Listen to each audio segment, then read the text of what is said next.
So welcome everyone to today's session. As you know that all of these sessions are organized by CCFC. CCFC stands for Concerned Citizens for Chhatarpur. So this was a brainchild of Aruna Singh. She's here today, and supported by myself, Alka ji, and a couple of other members. So initially we started with how we can improve the environment in and nearby Chhatarpur, but because of the pandemic we have taken up this activity of trying to educate people, because nothing much could be done during the pandemic times. So as a part of this activity, so we are bringing very interesting speakers to enlighten you about different areas of life and business. And as a part of this, today we invited someone very special. So we invited ARPIT Arora, and I will like to hand over to Alka ji to introduce ARPIT to everyone. Okay, hi, good evening everyone. Welcome to our talk today. And I'd like to introduce our guest. ARPIT Arora is India's leading personal finance passive income coach, a Philip Kotler Awardee, and a TEDx speaker.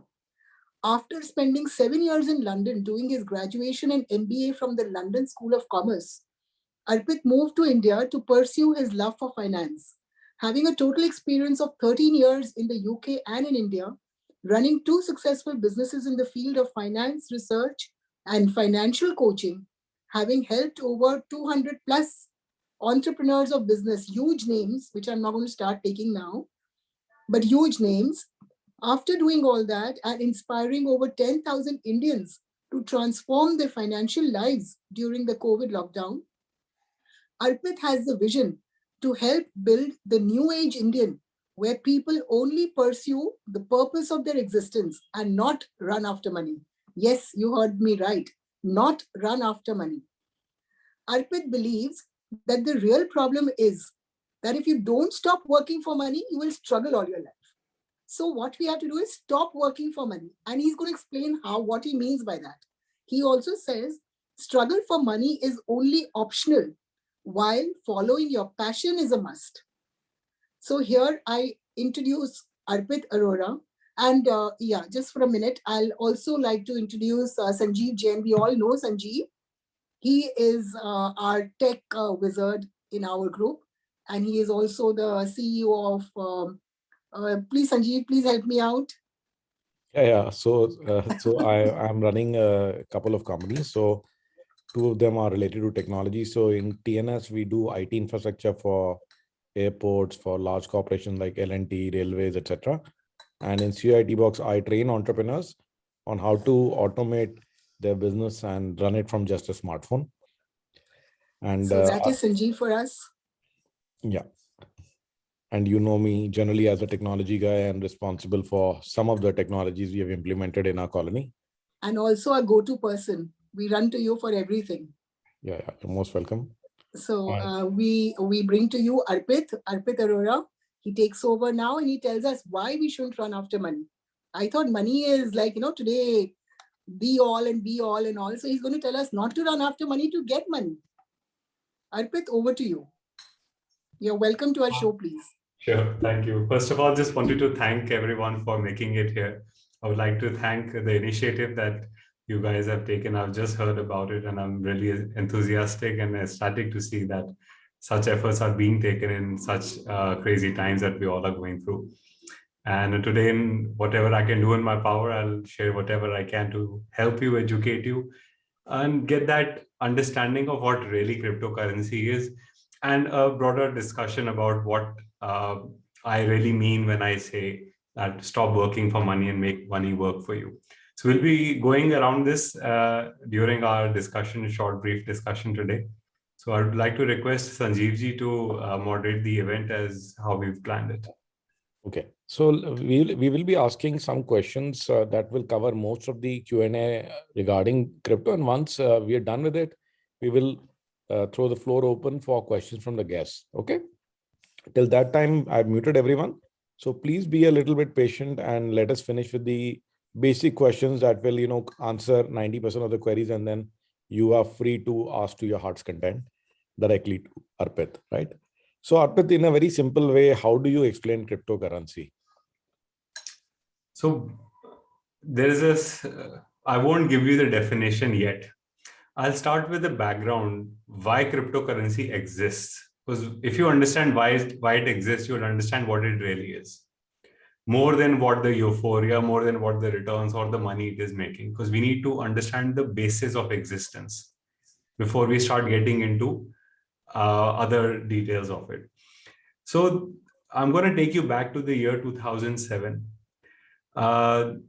Most of you would remember that year, at least if you were aware of what was happening in the financial markets, as one of the best times to invest, because about 5 to 6 years prior to that, the markets, at least the financial markets in India, and not just India, globally, were only going up and up. 2007 was almost the peak of the financial markets, where in 2008, the biggest ever financial crisis that we have seen happened. At least in Indian context, this was the biggest ever fall in the financial markets. The global banking crisis happened 2008. Certain companies went out of business. Many listed companies on the exchange fell by almost 80%, 90%. The broad benchmark indexes were halved. So the people who had money, put in their money at any given point would have lost at least half of it. This was a very turbulent time. Now, I'm referring to the time in England, not in England, in UK and in India. So we're talking about the three general economies. What happened in America at that time was there are certain people who were the inceptors of the cryptocurrencies, as I would say. These people thought of this idea that they have lost a lot of people have in general have lost a lot of money in the financial markets. Now they were thinking, not only have they lost money in the financial markets since 1971, especially in America, after Nixon actually changed their gold standard of the currency. So in simpler words, in USA, the dollar was printed on the basis of gold reserve the country had. India still follows that system. In 1971, President Nixon changed that, and they said, now you can print as much money as you like. You don't have to have any asset-backed security. You could print debt in thin air, and you can print more and more money. This more and more money keeps on flushing inside the financial system of the country. This means more supply of money means the value of dollar also keeps on going down. So these people were losing on the value of currency, and they had also lost a lot of money. Now, 4 or 5 people, about 5 or 7 people rather, were working on this idea of why should we have to stick to the dollar for making payments, for trading in currency, or for just doing daily transactions. Why do we have to always be under the scanner of the central banker, which is the US Fed, the Federal Reserve as known as we've heard? Why do we have to be under their scanner? Why do we have to pay the banks every single time we have to make a remittance internationally? In USA, you might not know, in India, it's free, but in USA, you are also charged on if you do certain number of transactions, you have to pay the banker separately for that. People were fed up with the whole system. That's when the real inception of cryptocurrency happened, with the idea that you don't lose money like you do in the stock markets. You don't lose money like how inflation takes your money away. You don't lose money in the transactions that happen from people to people. So that idea was quite noble. I'm sure you would agree. And this is where the inception of Bitcoin happened, around 2008 itself. So simply answering now your question, what is Bitcoin? Bitcoin is a cryptocurrency. Why is it cryptocurrency? Because it's created in such a way that it is not managed by a central banker. What does that mean? So your rupee or the US dollar or the British pound, every currency is managed by one central banker of that country. Like India, we have Reserve Bank of India. They decide how much money should they print. They decide which notes to keep back, which notes to give. They also decided on demonetization. I hope you remember that. Who can forget? But the whole idea is that if a central banker decides all of these things, you don't really have much control over it. But what if you switch to another currency where it is decentralized? This is where the real cryptocurrency meaning starts coming out. It is a decentralized currency, means that no one person can control what is going to happen to that currency. So the way the cryptocurrency works is through a blockchain system. Generally, the cryptocurrencies there's a central ledger, electronic ledger by the central banker who's managing all the smaller banks. When I say smaller banks, I'm talking about even as big as HDFC or ICICI, so on and so forth. So rather than having one ledger with the central banker, a cryptocurrency has individual peer-to-peer ledgers. Everyone has the same ledger, so they can tally with each other. The people who are mining the Bitcoin, these are the people who have these ledgers. And there are hundreds and hundreds of thousands of people who are doing that. These are called as crypto miners. Crypto miners are the people who are keeping the ledger for you. So if there are hundreds and thousands of people who are doing this, there is no way you can change one ledger and increase or decrease your value or amount. Absolutely not possible. So it's not with one, it's with too many people. It's a flat hierarchy. That's what makes it deregulated. This is one key element of what a cryptocurrency is. So now answering your question, what is a cryptocurrency? A cryptocurrency is a digital, non-regulated, because there's not one person regulating it. Decentralized, because there's no central authority to control it. Currency. That's what it is. Now, Bitcoin was the first one. We all have heard enough about Bitcoin. We've already seen how much it has sold. But the biggest thing we need to understand is that Bitcoin is not just the only cryptocurrency. It is the fiat or the prime cryptocurrency, which was the first one, the inception, the godfather, if you may want to call that. So this is the start. This was the start, rather, of the cryptocurrency. And as we all know, there are numerous cryptocurrencies in the market. And this is why we're trying to understand more of the cryptocurrency so that we're able to come to a logical understanding, which hopefully should give us a logical conclusion on this. Can I ask Aruna ji to ask the next question, Sanjeev, if please. If I may? Aruna ji, go ahead. Aruna ji, would you like to ask the next question? You'll have to unmute yourself.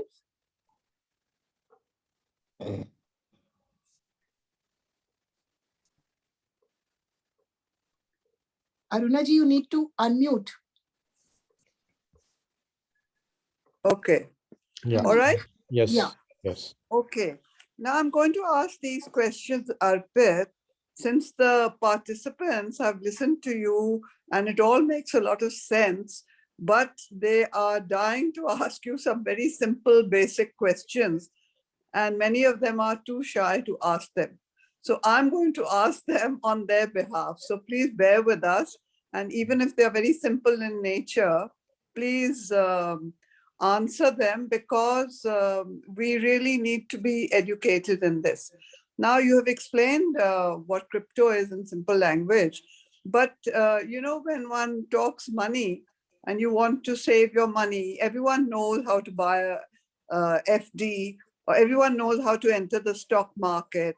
But how does one enter the crypto platform? Supposing you want to buy some cryptocurrency, how do you buy it? Sure. So it's not much different from how the stock markets work. So I'll explain the framework and then I'll explain the process, because both actually go hand in hand, and it's important for us to understand both at the same time. I'm going to start with the example of, say, if you were to invest in a stock, if you were to buy, say, let's say Tata Motors you want to buy. Can you go to Tata Motors and buy? No, you can only buy a car from them. But how do you buy a Tata Motors stock? You open your demat account, which is known as dematerialized account or a trading account, with any broker. So now you move from the individual to an institution who is enabling a transaction for you. This is known as a broker. The broker is then further linked to the exchange. Exchange is where the common place, the marketplace is where people are buying and selling. But you can't directly do that yourself. You need someone to assist you with it. So this is where the broker comes into picture. You open an account with the broker. Now this broker is actually linked with the RBI because they cannot let you open an account without doing your KYC. KYC stands for Know Your Customer, which is in a way getting to know whose account are we opening. Is it a legitimate person or not? Now, once you do your KYC, that is when your account opens. And through your broker, through your trading account, which you have with the broker, you will be you will be transacting on the stock exchange. Now, stock exchange, there are two in India, National Stock Exchange and Bombay Stock Exchange. Let's assume there is only one, National Stock Exchange. Now, you are buying from the National Stock Exchange in your Demat account through the broker, and now the money comes to you, the holding comes to you, or the units come to you. The thing here is what most people don't understand is there is one major aspect of the framework of safeguarding your investments. So when you're talking about opening an account with a private player, mostly all brokers are private. So what if something happens to that broker? What if tomorrow they shut down business? Now what? And has that already happened a numerous number of times? In fact, I personally know someone who had about 9 crores worth of money in their Demat account, in their trading account. The broker went bust. They only got a settlement of 25 lakhs from the bank or from the court once they disputed it. Why did that happen? Because of what I'm going to tell you next. That is known as you can call it the vault or the wallet system, which ensures that even if something happens to the broker, you are not affected. That in India there are two entities who take care of that. There is CDSL and NSDL. You can call them the wallets or the vault, where whatever you buy, this does not stay with the broker. This units, because everything is digital these days, these units get transferred to your CDSL or NSDL account. Now, it's a very simple thing, but very, very important. Now, this is the framework through which the stock markets operate in India, which is how they are now safe. People don't talk about losing money because they have lost their holdings. People only talk about losing money if they've made a bad investment. In crypto, that is not really the case. In crypto, you can lose money both ways. In fact, more than two ways. Now, that's what I'll explain. And then we'll come to the process of buying and selling. What is the step-by-step process? When you need to invest into crypto, again, like the broker, you need a broking account or someone who can help you trade. And who is that person? These are platforms like WazirX or CoinSwitch Cooper and many others which have come up in the recent times. I think WazirX and CoinSwitch Cooper are the big ones that we hear most about. So you need to open an account with them. And how do you open an account? Same way, you have to do your KYC first. So what do you do after the KYC? You, using UPI or other methods, you take your money out of your account and give it to them. Once the money starts reflecting in their account, now you are eligible to buy something because you need to have something in your bank, in your account to be able to buy. Like the stock exchange, they have a terminal. So does these people. They have a terminal where you're able to see the prices of different coins that are listed on their platform. It could be that they don't have all the coins on one platform, which is why you can consider multiple, although almost all coins are available. Now, in this sense, when you see a certain coin, you just simply click on buy, the money gets debited from your account, and you get the exact number of units that you have traded it for. These units are now sitting in your account with the platform, which could be the ones that I mentioned or any other that you have. So this would be the simplified way of doing it. The reason why I explained you the long story is so that you are able to understand the framework through which this works, because it's not just a transaction. As we discuss more about this, I will be expanding on how this framework works for you and against you both. So if you have the next question, I'll be happy to answer. Raji, you are muted. Okay. In this case, your mutual funds, for example, you have a fund manager, who manages your funds on a day-to-day basis, and he will report to you every 15 days or 30 days, whatever instructions you've given him. So in cryptocurrency, does one have a fund manager type of person who does this for you? Because to manage it on a day-to-day basis is very onerous, and I mean, you can't do anything else. You're constantly looking at the value of the Bitcoin or whatever it is, and you're on it 24/7. So how does this work actually? It shouldn't take over your whole life, if you know what I mean. I understand. So there are two aspects inside this question. I'll start with the first one. Does investing in cryptocurrency, does it come with a fund manager? The thing is that any fund manager would be localized. Localized, when I say India will have a different fund manager because investing through Indian platforms, so on and so forth. And India hasn't yet recognized this as a asset because there is a lot of ambiguity in terms of regulations. So we'll be discussing that as well as we go along. So there is no, you can say, certified, or there is no recognized fund manager, although I'm sure there would be freelancers or people who have a name in this industry who might be charging a certain amount of fees or money to manage it on someone else's behalf, which is exactly what a fund manager of an asset management company does. They might be doing it through mutual fund or portfolio management service or AIF or any other way. But no, there is no certified, or there is no regulated one, if I would say. It would only be on a mutual consent between two parties or very individualistic way.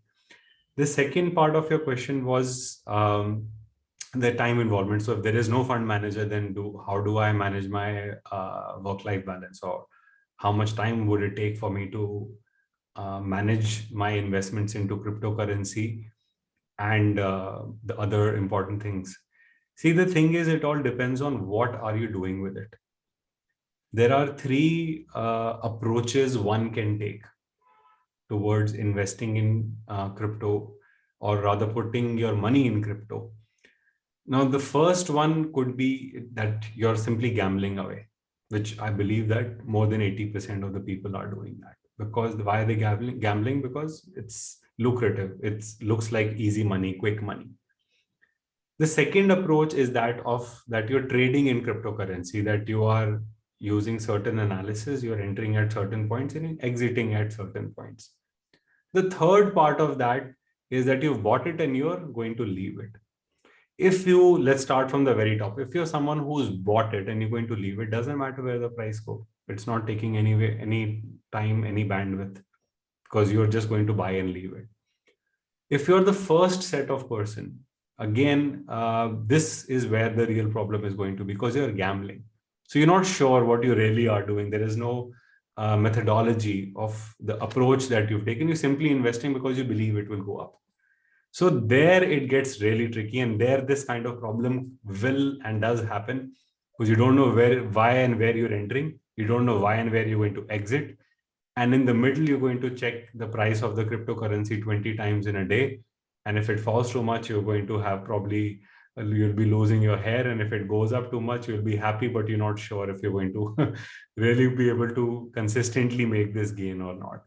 So gamble obviously is a no-no, a big time no-no. Should be avoided. There's no reason for us to dwell into this. If you're someone who's thinking buy and hold, it doesn't take any amount of your time. Should you do it or not do it? We'll be discussing it as we go along. If it's a trade, then again, the platforms today allow for you to exit at certain points automatically. So you can say, if I bought it at $50,000, I will automatically exit if it goes down at 40,000, or if it comes at 70,000, then automatically exit. So these are orders that can be punched in. So it won't take your time or effort or any bandwidth of your mind for that perspective. Okay, can I ask one more question? Please. Like we mentioned the stock market, and you have a demat account and so on. And you said that in cryptocurrency, there are certain fund manager type of people or situations or companies like Wazir and company and so on. So is there a lower limit in cryptocurrency that you must have to, deal with Wazir and company? I mean, do they ensure for themselves or demand that you have to have so much money before we take you on as a client? No, it's just a few thousand rupees you can get started with. It's not that the price of the Bitcoin is, let's say, 40 lakhs or 39 lakhs right now. So you have to buy one unit and that will be the lower end barrier. You can start within a few thousands as well. And this is how most people are doing it as well. Oh, okay, I see. Fine. Okay, Sanjeev, I think you can take over now. Yeah, okay. Done. Thank you. So just for benefit of everyone, guys, we will be throwing the floor open after a few minutes. You can ask to your heart's content. So the most important question that of course comes to the mind, okay, what is the status of crypto in India, first of all? Okay, so can you please guide us on that? And, then of course, how do you make money from it? But first of all, is it legal? It is illegal? What is the policy? So we're in the middle of I would call it a porridge as I see it. But let's start from how it started. In 2018 is when RBI first objected and made a statement against cryptocurrency. And RBI being single-mindedly, they made this decision that they do not want cryptocurrency to exist in India, or at least trade. Now, that really caused a lot of turbulence, especially amongst the people who had already invested, because 2018 was not early years, it was rather late. And I was rather surprised why RBI took so long. And this is also the time when the cryptocurrencies were really picking up, because I think around by that time, it had already crossed $10,000 barrier. And the cryptocurrency was only going up. RBI decided and in their circular, and they said that they do not want the cryptocurrency to be traded in India and it's deemed illegal. Now, only 2 years later, and that thing went on, and only 2 years later, the Supreme Court decided and they issued a ruling against the RBI saying that no, it is legal to put your money into cryptocurrency, but it is not a legal tender, which means you cannot pay for services, but you can, with your heart's content, put your money in it and get any capital gains. And their capital gains is exactly the same way as you would invest in property, gold, or debt instruments, where for the first 3 years, if you invest into it and you hold it and you sell it within 3 years, rather, then you'll be taxed as per whatever your tax slab is. In case you hold for over 3 years, then it's a reduced tax. It lands somewhere between close to 5 to 10%. So until then, and this is, I'm talking about maybe 3 months or 2 months before today, by this time, everything was fine. Now, Supreme Court decided to drag PM Modi and put him into a meeting where they really explained, or Mr. Das, who's the current governor, explained the threats having a cryptocurrency in India can have. And the biggest one that they see is money laundering. Now, it's not uncommon to hear about a lot of money laundering happening in India, and especially something that increases or weaponized terrorists. Also something we've known over the period of time through movies and documentaries or news channels, how India is a big zone for a lot of terrorists from our neighboring countries. And so allowing that sort of money movement to happen unnoticed, you can understand how discomforting is that for a prime minister or the central banker, which is the one main reason why the RBI doesn't want cryptocurrency to float in India. But there is also, I think, a hidden agenda, because I wouldn't say hidden, but there's always a bias against it, because it challenges the autonomy of the rupee. And the rupee is the baby of Reserve Bank of India. So why would the head of Reserve Bank of India want another currency to even compete, let alone dominate. So that's where that's the war, you can say, between the Supreme Court and RBI. And what I see is that, and the recent statements that have come, is that RBI is going to launch 2 digital currencies, one for wholesale and one for retail, with the aim of not decentralizing, but easing transactions. So you don't have to need physical paper or coin service. Anyways, no one uses, but you won't need physical paper transactions. This will obviously ease off a lot of handling of money and the loss of handling in money that comes with it. On the contrary, they might find a way to regularize or maybe regulate the cryptocurrency, although I don't think that is possible, because the fundamental of having a cryptocurrency is that it's unregulated. That's why it is what it is. So we will have to see and find out what kind of laws are they going to pass against it, but it's in a very gray zone right now. And I think it's about time they put some clarity and they put pen to paper and make it happen with clear instructions what is going to be the future, because no one really knows. So I think, so it's still a gray area. Okay. Yeah.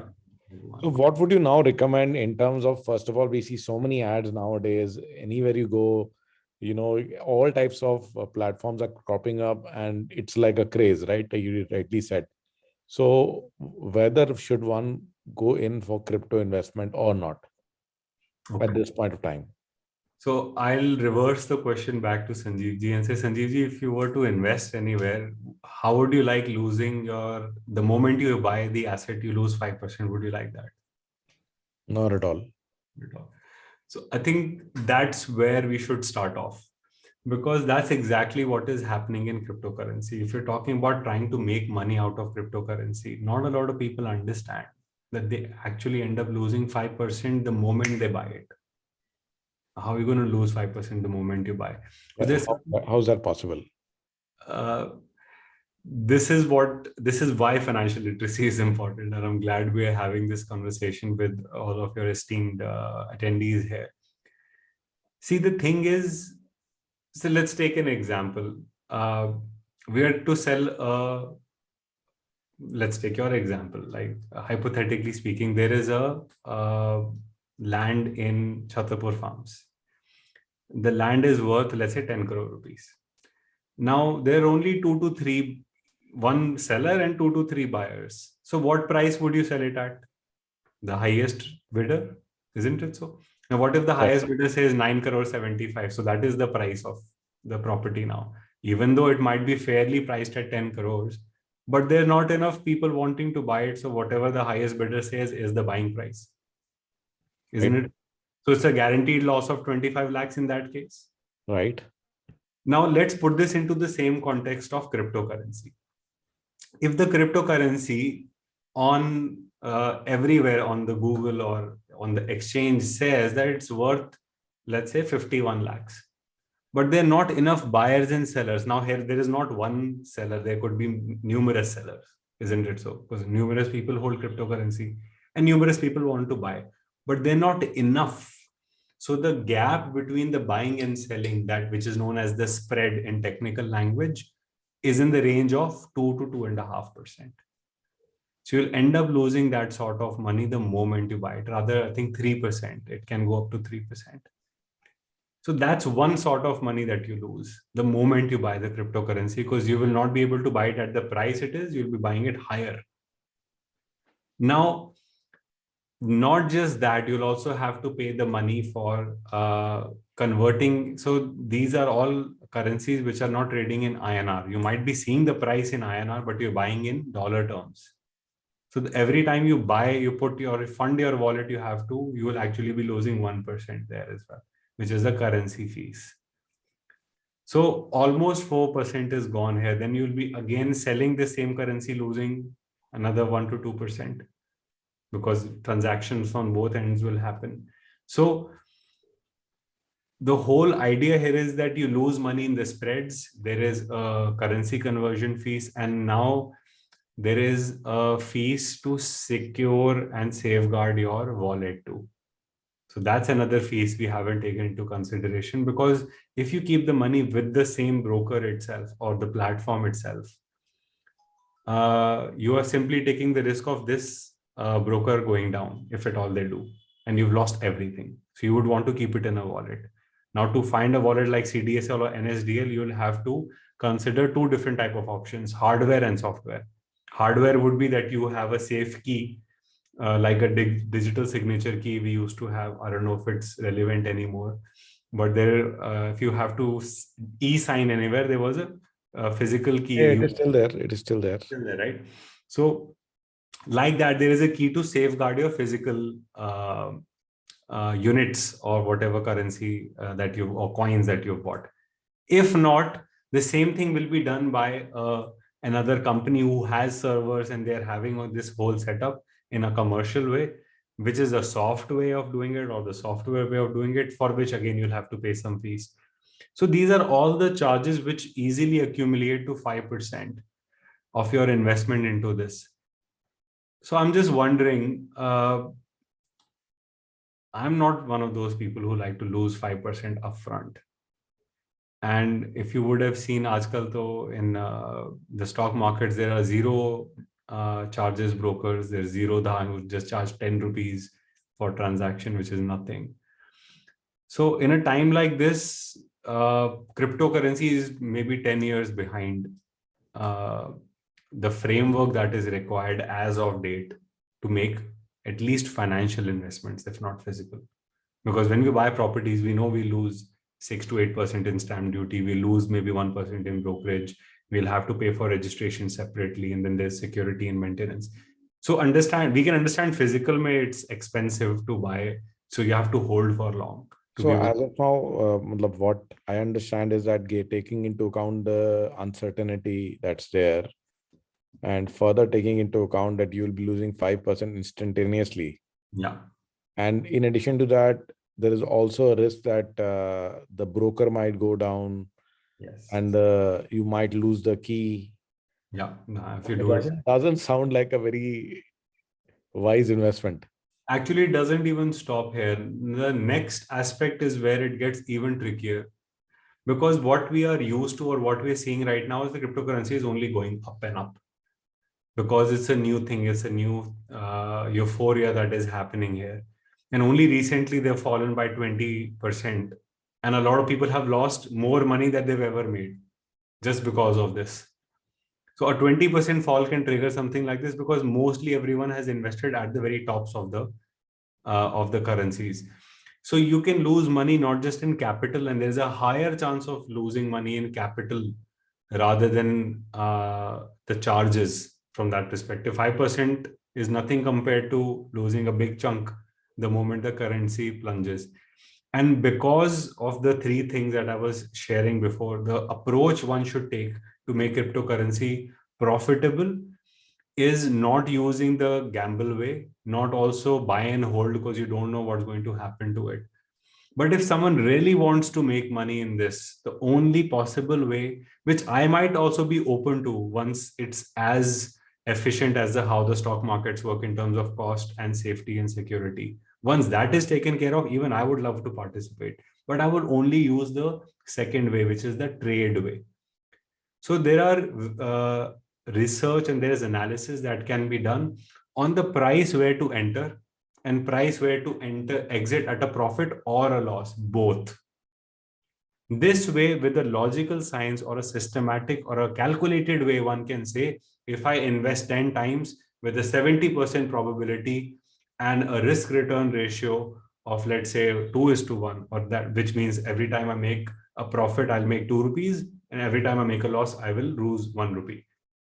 So with a good risk return ratio, with a high probability of more than 60 to 70%, with enough number of trades done, one can say, in a trade way, I can make money from the cryptocurrencies. Another thing that not a lot of people know is that most other financial instruments you can sell and then buy later. So you can make money while they're going down. In cryptocurrency, the only way is to do it is up only, which means that even when you know it's going to go down, you can't make money out of it. And when the gravity is against you, the trade would also not be profitable.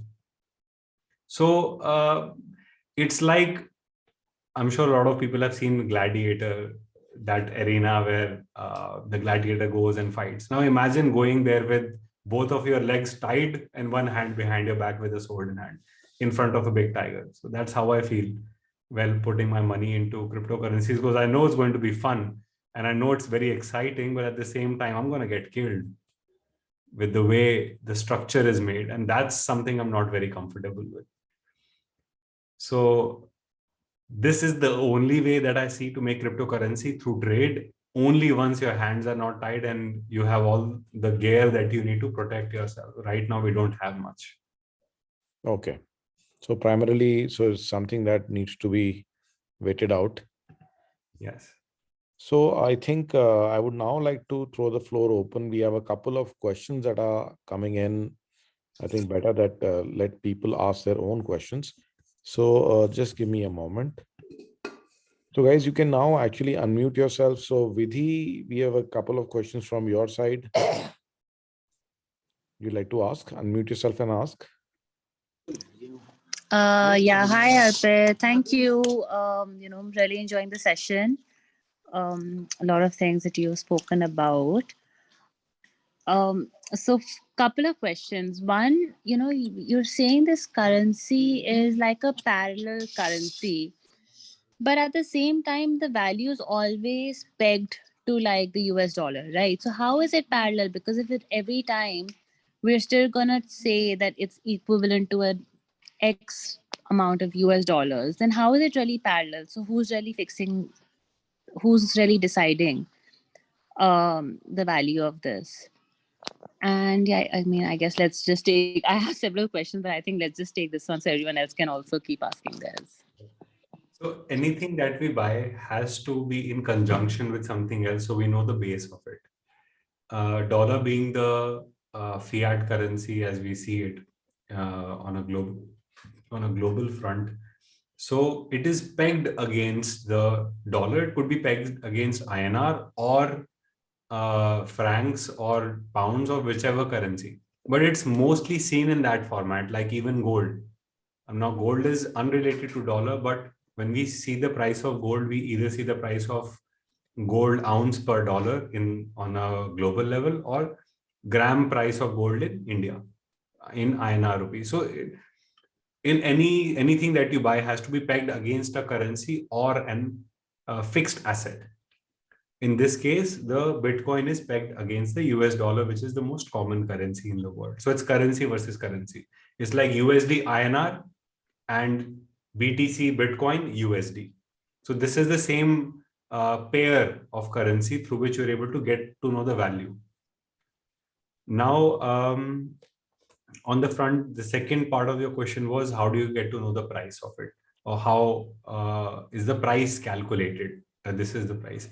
This is no different from any other asset in the world. It's simply a game of demand and supply.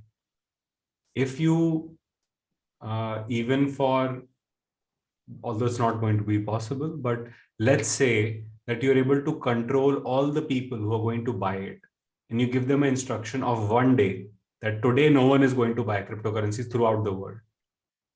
The price of cryptocurrency on that day is going to fall drastically. Why? Because there is no buyers in the market. So it's going to come down, down, down, down. The next day is going to go all the way up. Why? Because it's simply a game of buyer and sellers. This is something as simple as what we were told in 6th class. I remember in my science, in my economics class, where my teacher told me the price is simply a reflection of demand and supply. More demand, price goes up. More supply, price goes down. Same way, less demand, price goes down. And again, less supply, price goes up. So it's inversely related to supply, directly related to demand. That's how the price is moving. And it's absolutely no different to that. Got it. Thanks. So essentially then this is this is just yet another thing to trade. You've got your gold, you've got your, stocks, and now this is yet another trade that people are making. It's not like it's not a currency that you're going to transact over anything else. Well, not in India. In America and some other countries, they're allowing it. I mean, you can buy a Tesla with Bitcoin these days, what I've heard. But that's for sure not happening or ever going to happen in India. Even the Supreme Court is in that favor because they're not going to use it like a legal tender. However, just distinguishing this from other assets, I would say this is an asset which does not have any intrinsic value. When I say intrinsic value, it's not really creating anything. On the contrary, when you say a stock like Tata Motors, they're creating cars and we're driving those cars, or the deliveries we get are coming from Tata trucks for that matter. So it's adding value in people's lives. I would not be able to find out how a cryptocurrency, apart from the money transfer from one to another, that's one value it is adding. But then again, is it so much so that the value of one Bitcoin becomes 40 lakhs? So I don't think there's as much intrinsic value in it for the price it is at. Got it. Thank you. I'll let everyone else also ask their questions, but super informative. Thanks. Thank you, Vidhi. So I think someone raised their hand. Manju Sampath, you can please unmute yourself and ask your question. आपको unmute करना होगा मंजू जी, आप muted हैं. You have to click on that unmute button. Yeah, Arpit just said that this doesn't have any intrinsic value like Tata Motors. So does that mean it's like a Ponzi scheme? Is this a Ponzi scheme? I would not term it as a Ponzi scheme. It does have a bit of a value. It has existential value because it is helping people without any fees to transfer money from one person to another. Now that's good value. But then again, a Ponzi scheme would be something that which are mostly like MLM, where people are selling other people goods and services which are not worth anything. And more and more people are sold and a commission is made with more selling being done. In this case, it's not that. This is very, there is no hierarchy here. Everything is a flat structure. And it's more formalized than a Ponzi scheme. It has limited value. I would nowhere related to or in a structured way or in any format similar to a Ponzi scheme. It's different.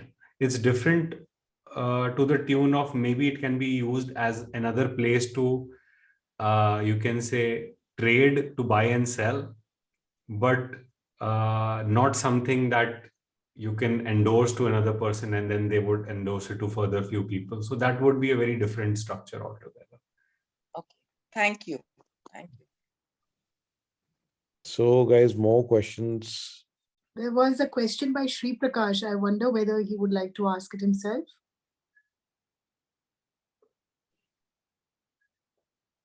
Sri Prakash, actually, he just answered. He just answered to the Vidhi's question. Yeah. Okay. Thanks. All right. So what I would like to say here again,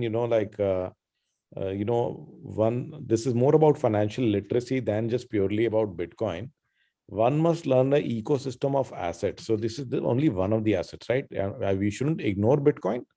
But am I right, Arpit? Like this should be one part of your portfolio, not the entire portfolio, right? Okay. And in fact, for that, I would highly recommend that one should, learn from Arpit. Arpit does organize sessions on financial literacy, how to manage your money, how to make more money, and have money work for you rather than you working for money all the time. That's what, mostly the businessman, we end up as working for the money all the time. And not being able to create a financially secure future because money can actually work harder than you, right? So Arpit, can you also, give a little bit brief on that as well? Surely, I'll be happy to. There's one simple philosophy that I have in life where I feel that we all have a very big purpose of existence. And money is the biggest distraction on our journey towards our passion. So this existence that we all have is to pursue a passion, is to pursue a purpose. With the kind of world we're living in today, money is required externally. There is no ifs and buts, but it should not be everything. And this is not just a philosophical thought of mine. I've actually created a system in such a way that it helps a person systematically overcome the you can say the greed of running after money, the needs, because the need is being met. What do I mean by saying that? What I simply mean is that what if you're able to take care of your house? All the household expenditures are simply taken care of without being dependent on your business or your job or your profession or whatever source of income you have. What if we can create a system through which the money that you already have in whatever asset it may be, what if that works in such a way that every month you start receiving income, like another salary, another business for which you're not working? So that's what I call as passive income, where you're not working for money, but money is working for you. And it's working for you harder because even when you are holidaying, your income is not stopping. Even when there is a pandemic, your money is not stopping. Even if you're ill and you don't feel like working today, your money is not stopping. So that's the system that I've created, and I've helped many entrepreneurs. And in fact, we touched over 10,000 people who learned from me over this pandemic period about how to actually get started on this prospect. So the simple idea is creating passive income from your existing assets, whatever big, small, large, whatever we have. What if we can at least get started? What if at least we can take care of the basic expenses? That's what my mission is, to help people not worry about day-to-day worry of money, work on bigger things, work on their passion, work on their purpose of existence, and just taking care of that one small day-to-day problem of ensuring that there is always enough to take care of home. That thing we should not worry about. So that I believe people will be moving to a higher existence. And that's what my passion is, to help them to get to that point. So there is a webinar we're doing, probably it's on this Friday evening at 6. So I think Sanjeevji, if you have the details, you can float it with the people who are interested, and I'll be happy to have them over. That sounds like really too good to be true, that you don't have to work for it and money is working for you. It sounds very interesting. There's a whole science to it. It works. I'm sure without it, it would be too good to be true. So great. But is there any, one moment, Sanjeev, I just wanted to ask one small question. Is there any basic income you have to work with, or does it start with, like, you can start with a few thousands also? You can start with a few thousand, maybe 10, 20, 30,000. One can start with. Okay, so there is no minimum. There's no, amount. I would say just whatever minimum amount it is required of investing in that particular asset. Some assets are 1 lakh rupees minimum. Yeah, some yeah. 5,000 minimum, so on and so forth. But the idea is, it's like throwing a small stone from the hilltop. You'll slowly realize that as it goes down, it trickles into an avalanche. And there's the book called Snowball of Warren Buffett, who also started exactly the same way. We know. Thank you very much. Thank you. So, okay, Arpit, if you can send me the invite, I can then circulate to people, and people who are interested, and they can join. Right? Sure. So any other questions? I think it was a really nice session. And now I'd like to go over to Aruna ji, if she has any question to give a vote of thanks. No, I don't have any other questions, but you mentioned that, this passive income will work for you, but is there any danger of losing this money? So there is always a scope of capital loss. If someone it's like driving a car yourself. If you don't know how to drive a car and you try to drive it yourself, there's a very big chance that you're going to end up ramming into another person or going inside the ditch. But when you are doing this professionally or with professional guidance, the scope of having an accident is extremely less, because you're driving, you know all the pitfalls, you know what to take care of, you know you have all the seat belt, you have the airbags. There are certain things, there are certain measures that are taken into consideration which ensure that these things don't happen. But then again, there's always something known as risk. Risk is always going to be there. There's risk in living, there is risk in breathing, there's a risk. If you don't do anything, the biggest risk is you won't get anything. And if you go out to do something, there's always risk you might not get the full result, or it might not work the way you want, but still worth the effort, which is why we're putting our money in, even in FDs. So the same way we know inflation is already more than FD. So that's what we're trying to beat. We're trying to ensure our money is not decreasing. So that is the for sure risk. It is better to take some risk rather than going for the for sure risk. So I would say you're reducing your risk by investing, because inflation is the surest risk you already have and you're not beating it. And then that's true in, I think, more than 90% cases that I've ever gone through. Right. Well, thank you, Arpit. That was a really illuminating session, especially as far as I was concerned. I entered the session with zero knowledge of Bitcoin and so on, just having loosely heard the terms.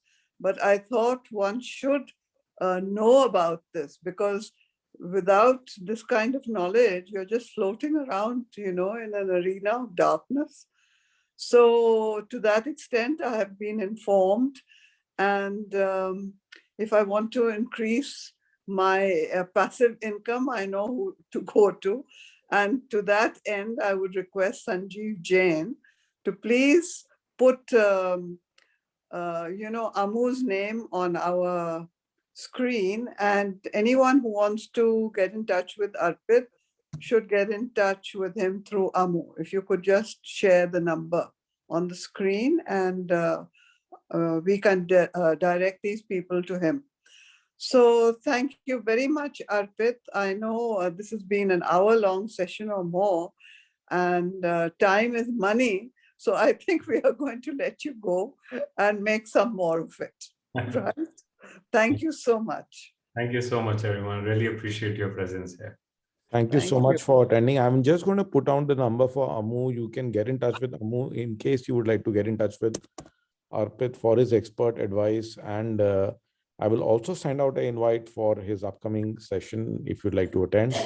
So he's graciously accepted to allow for free. Otherwise, normally this is a chargeable session.